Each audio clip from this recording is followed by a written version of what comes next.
Bonsoir à tous et bienvenue dans votre magazine d'actualité à la source. Au sommaire de votre journal, aujourd'hui en Italie, le projet de loi pour l'union civile et l'ouverture à l'adoption pour les personnes de même sexe a été débattu au Sénat.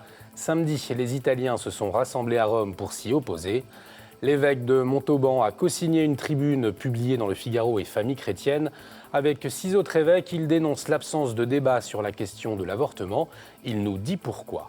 Comment se porte la bande dessinée chrétienne? Nous sommes allés voir au Festival chrétien de la bande dessinée qui se tenait à Angoulême le week-end dernier. Écho en fin de journal. Et puis vendredi soir, vous avez pu le suivre en direct sur KTO, la Nuit des témoins 2016 depuis la cathédrale Notre-Dame de Paris. L'un des témoins est sur notre plateau, Monseigneur Jean Bart, bonsoir. Bonsoir. Alors, vous êtes l'archevêque d'Alep en Syrie, et vous n'avez cessé de rappeler l'épreuve que vivent actuellement les Syriens. Nous en parlons dans quelques instants. 2 millions de personnes selon la Manif pour tous Italie. Une foule immense a investi le site du Circo Massimo ce week-end à Rome contre le projet de loi Cyrina. Débattue aujourd'hui même au Sénat, elle vise à reconnaître une union civile et à ouvrir l'adoption aux couples de même sexe. Luca Volonté, l'ancien député italien chrétien-démocrate, était venu manifester en France contre le mariage pour tous. Et si en Italie on ne parle pas de mariage mais d'union, il dénonce une manipulation des mots pour mieux faire passer ce projet de loi. Era diverso il nome, ma la sostanza è che questa legge mette sullo stesso piano costituzionale le nuove unioni civili e il matrimonio come oggi nella Costituzione italiana. E invece Renzi vuole fare qualcosa di più.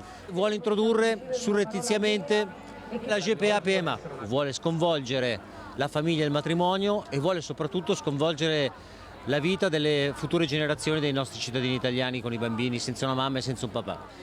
E a questo movimento, a questo popolo italiano rimarrà un'opzione in più rispetto ai francesi. Qui basta avere un testo costituzionalmente fondato e la raccolta delle firme, si può chiedere il referendum e quindi l'Italia si farà.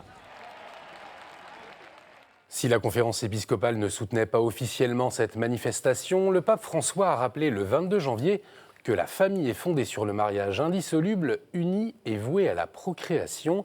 C'était lors du discours d'inauguration de l'année judiciaire du tribunal de la Roté romaine. À Rome, toujours, 5000 religieux étaient aussi réunis cette semaine pour fêter la fin de l'année de la vie consacrée. Vous avez pu le voir en direct sur KTO. Le pape a célébré la messe de clôture en fin d'après-midi. Ce matin, les consacrés ont franchi la porte sainte de la miséricorde de la basilique Saint-Pierre.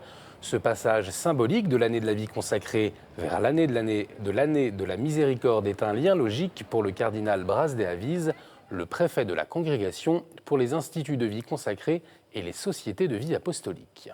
Papa sente la vita consacrata, la vita dei religiosi molto da vicino, perché lui anche è un religioso, ma perché il Papa ci ha accompagnato in tutto quest'anno della vita consacrata e vuole che sia la continuità dell'anno della vita consacrata questo anno e questo giubileo della misericordia, perché è tipico della vocazione dei consacrati, dei religiosi, questo essere, come strumenti di questa misericordia di Dio. Ricevono questa misericordia e la danno anche agli altri. Este particular año para mí ha sido como un renovar, un reemprender de nuevo. He puesto como más interés en conocer lo que es consagrarse a Dios, en conocer en lo que el sentido que tiene de dar mi vida al servicio de Dios.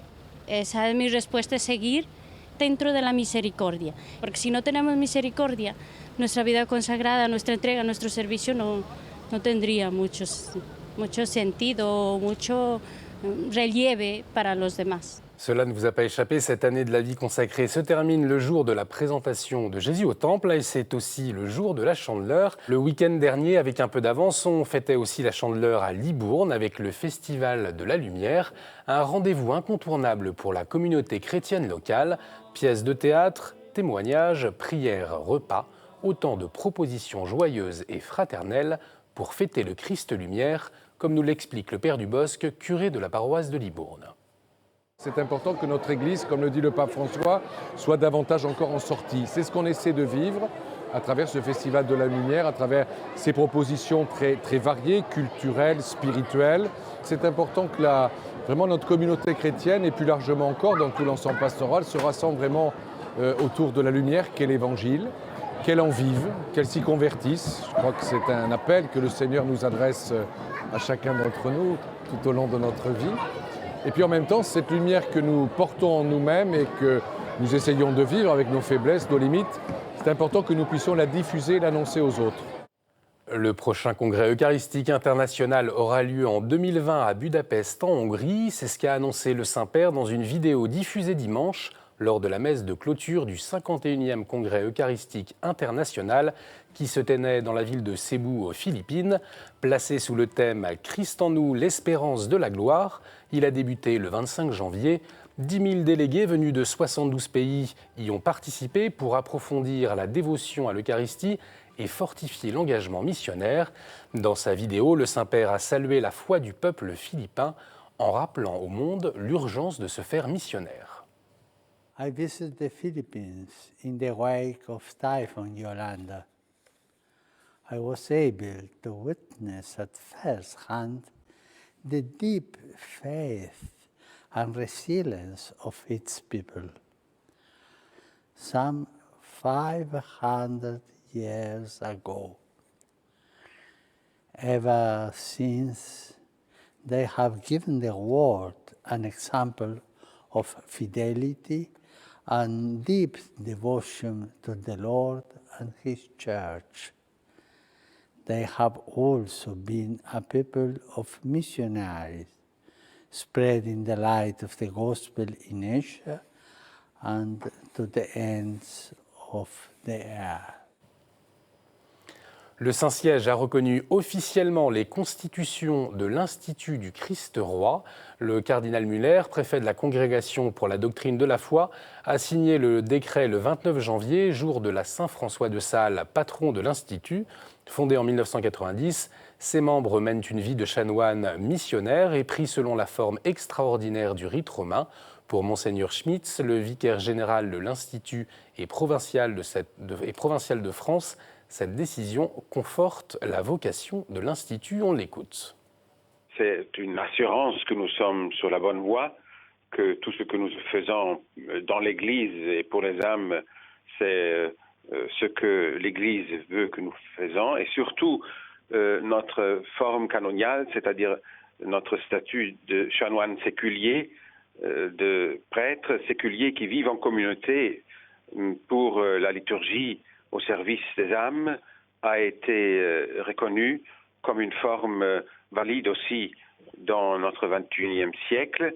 Et ça nous encourage évidemment de continuer comme avant, mais avec un encore plus grand zèle et une plus grande assurance que nous sommes en union comme nous voulons l'être avec le siège apostolique et que nous faisons ce que Dieu nous a donné à faire. Peut-on encore parler de l'avortement aujourd'hui? C'est ce qu'ont dénoncé des évêques dans une tribune publiée samedi sur le Figaro et Famille chrétienne. L'absence de débat en France sur le sujet. Nous regrettons que les femmes soient trop peu écoutées au profit d'un combat pour les droits des femmes, peut-on y lire. Cette intervention intervient après la suppression du délai de réflexion pour l'IVG inscrite dans la loi santé récemment promulguée, mais aussi après la condamnation des tweets de Monseigneur Hayet par la ministre de la Santé Marisol Touraine. L'évêque de Bayonne, Lescar et Oloron dénonçaient la campagne du gouvernement pour un meilleur accès à l'avortement. Monseigneur Ginoux, l'évêque de Montauban, a co-signé cette tribune. C'est son expérience d'ancien aumônier d'hôpital qui l'a poussé à réagir. Il y a une précipitation malsaine qui empêche la réflexion. Mais il n'est pas permis de le dire en France aujourd'hui. Voilà pourquoi nous réagissons. Pourquoi y a-t-il des sujets tabous? Nous sommes ficelés, ligotés dans une pensée unique. La prémisse, c'est que l'avortement est un bien pour la société et pour les femmes. Et à partir de là, on ne discute plus. Mais qui l'a décidé? Qui peut affirmer cela? C'est ça la question. Or, les faits nous démontrent le contraire et que nul ne peut vivre ça sans souffrir. Il ne suffit pas d'accélérer la marche vers l'interruption volontaire de grossesse en disant il n'y a pas de problème pour le régler ce problème. La vie est toujours là et 220 000 avortements par an, c'est toujours insoutenable. Donc nous ne pouvons pas nous y résigner, nous ne pouvons pas l'accepter et nous devons continuer de dire que c'est un drame. Dans la nuit de samedi à dimanche, l'église Saint-Didier de Bruyères-le-Châtel, dans le diocèse d'Évry, a été profanée. Des hosties consacrées ont été dérobées. Le tabernacle et la sacristie retournés. Pour l'évêque d'Évry, Monseigneur Dubost, c'est une vraie attaque contre l'église catholique. C'est le symbole du sacré qui est touché. Il y a une volonté de nuire. Fin de citation. Le festival chrétien de bande dessinée d'Angoulême fêtait cette année ses 30 ans, le week-end dernier, créé en 1987. Il réunit les plus grands dessinateurs catholiques et protestants. Quand les chrétiens s'emparent de l'univers de la BD, c'est tout le 9e art qui évolue. Reportage. En 30 ans, la bande dessinée chrétienne a bien évolué.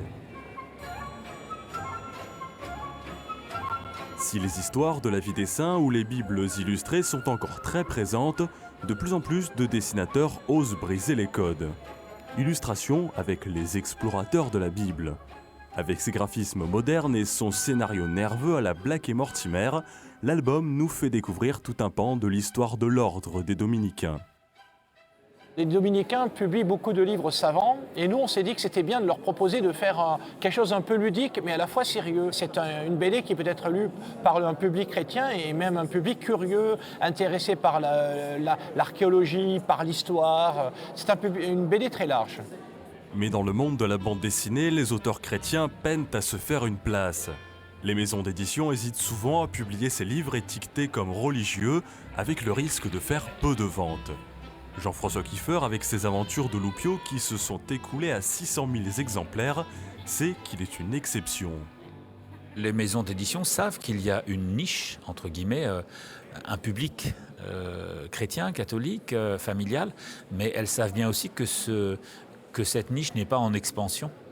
Il faut donc se montrer malin pour les dessinateurs chrétiens. Certains choisissent l'humour, comme avec la série du Lapin Bleu tirée à 9000 exemplaires, où Jésus est suivi non pas par ses apôtres, mais par des animaux, une série déjantée en apparence. Le principe du lapin bleu, c'est un lapin chrétien qui parle de l'évangile d'une manière rigolote. Et c'est une accroche pour qu'on ait envie d'aller plus loin. Âgé maintenant de 30 ans, le festival chrétien de bande dessinée d'Angoulême espère de ce côté devenir un lieu pour faciliter les rencontres entre dessinateurs chrétiens et maisons d'édition. Comme chaque mardi, on continue notre magazine avec la chronique Vue de Rome qui revient sur la clôture de l'année de la vie consacrée.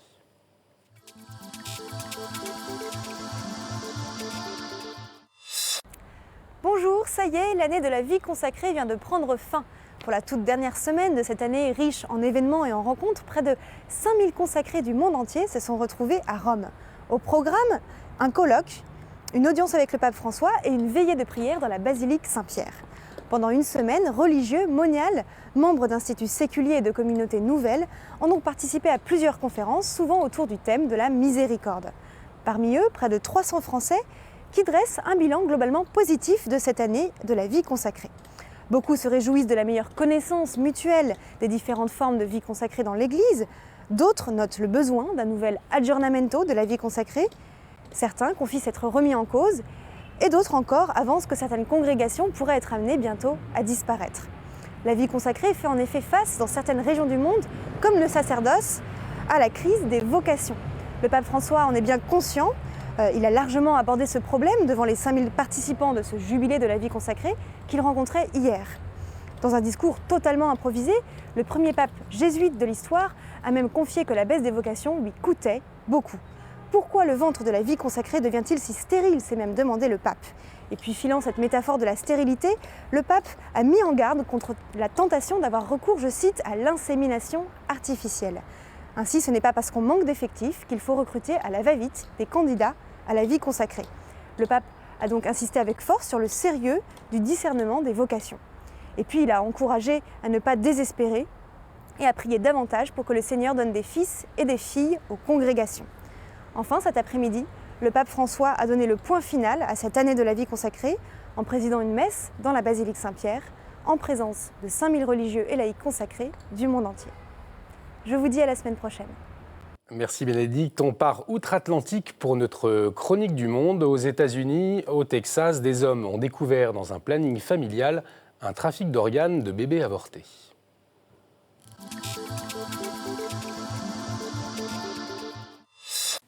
Bonjour du Québec, mais c'est d'une histoire du Texas dont nous vous parlons aujourd'hui. Alors, cette mise en accusation de 2 personnes qui œuvraient pour le Center for Medical Progress. Alors, c'est ce centre qui, l'été dernier, s'est fait connaître pour diffuser sur YouTube des heures et des heures de matériel provenant de rencontres avec des dirigeants de la planification familiale aux États-Unis, le Planned Parenthood. Alors, ils se faisaient passer pour des chercheurs d'une firme de recherche embryonnaire. Et puis, comme ça, pour tenter de prouver que oui, Planned Parenthood vendait et vend encore des tissus de fœtus avortés. Donc, un peu partout aux États-Unis, il y a des enquêtes faites par des jurys populaires pour voir si, oui, Planned Parenthood devrait être accusé. Surprise, donc au Texas, le comté de Harris, au lieu de mettre en accusation le planning familial, ben c'est les deux personnes qui ont fait ces recherches-là, donc David Delendine et Madame Sandra Merritt. David, qui, vous l'avez peut-être vu dans différentes entrevues à travers le monde, très, très courageux. Et pour lui, il n'a pas peur du tout de cette mise en accusation parce que ça va lui permettre, devant la cour, de pouvoir montrer que, oui, vraiment, Planned Parenthood cache ce commerce des tissus avortés, de fœtus. Et ce n'est pas juste aux États-Unis que se ferait ce commerce, mais un peu partout à travers le monde. Donc, on suivra le tout pour vous. Évidemment, il y a d'autres enquêtes qui se poursuivent, même si Planned Parenthood crie victoire. C'est loin d'être terminé, cette histoire. On suivra le tout pour vous. Merci Jasmin. Sans plus attendre, retrouvons notre invité.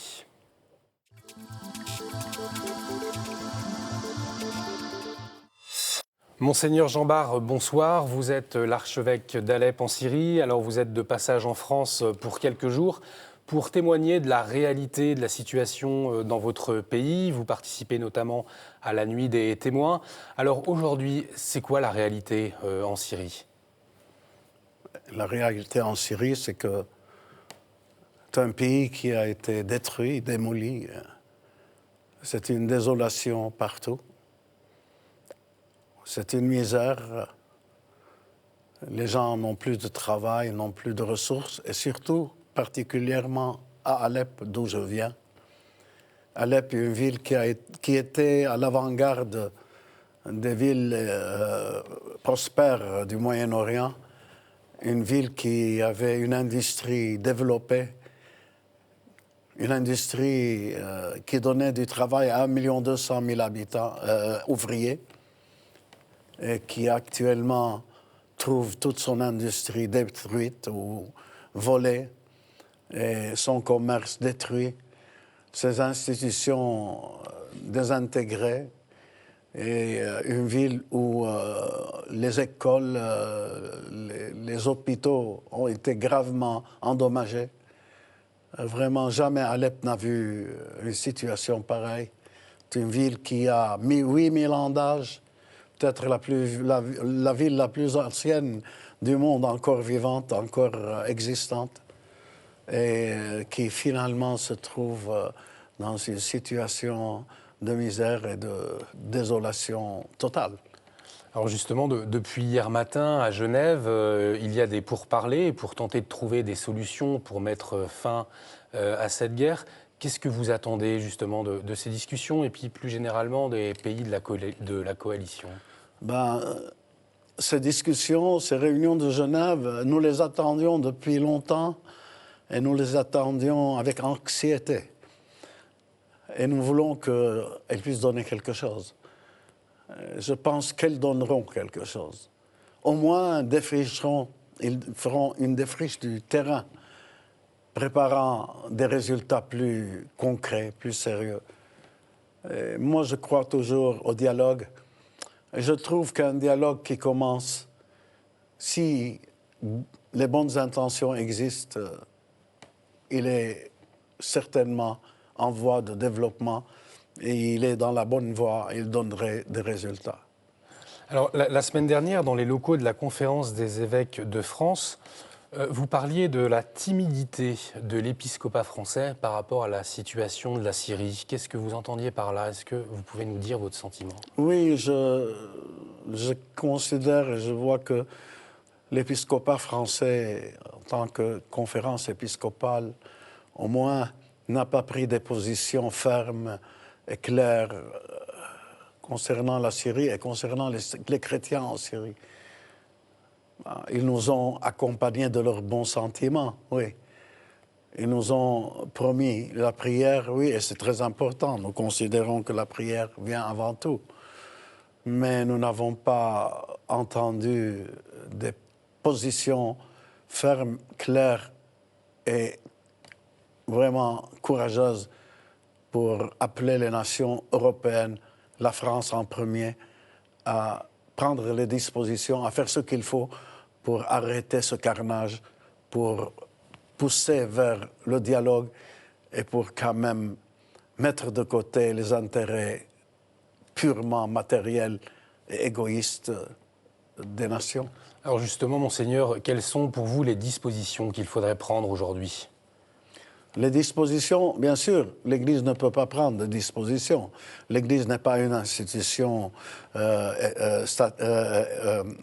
nationale ou une institution politique ou une institution qui peut imposer.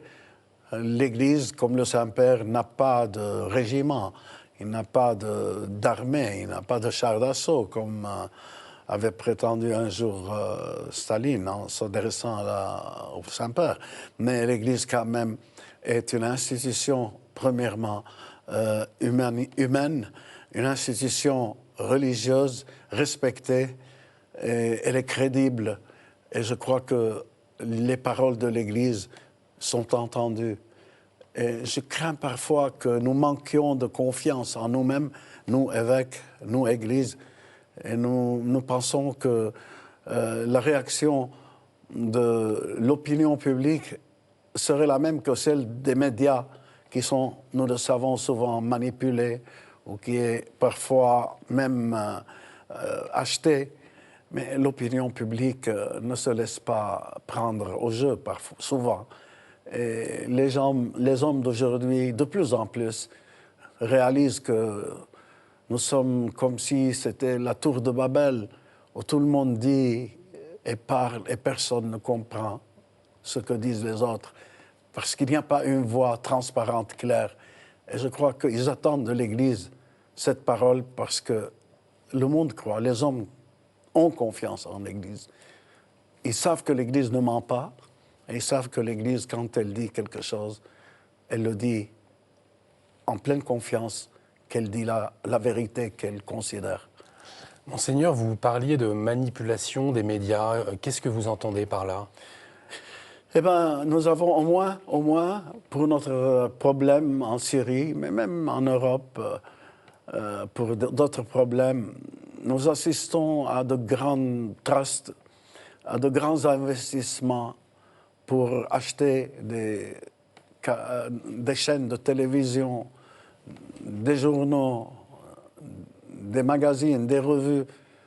Nous savons qu'il y a eu des milliards versés par certains pays pour avoir en main les mass-médias au Moyen-Orient, que ce soit au Liban, que ce soit dans les pays du Golfe, que ce soit de grandes chaînes que vous entendez parce qu'ils ont les moyens de les faire fonctionner en Europe, par exemple Jazeera et l'Arabie, qui ont la possibilité d'émettre et de donner des programmes en langue française, en langue anglaise. Alors ce sont ces médias qui sont en train de vous donner des nouvelles et des informations à propos de ce qui se passe en Syrie.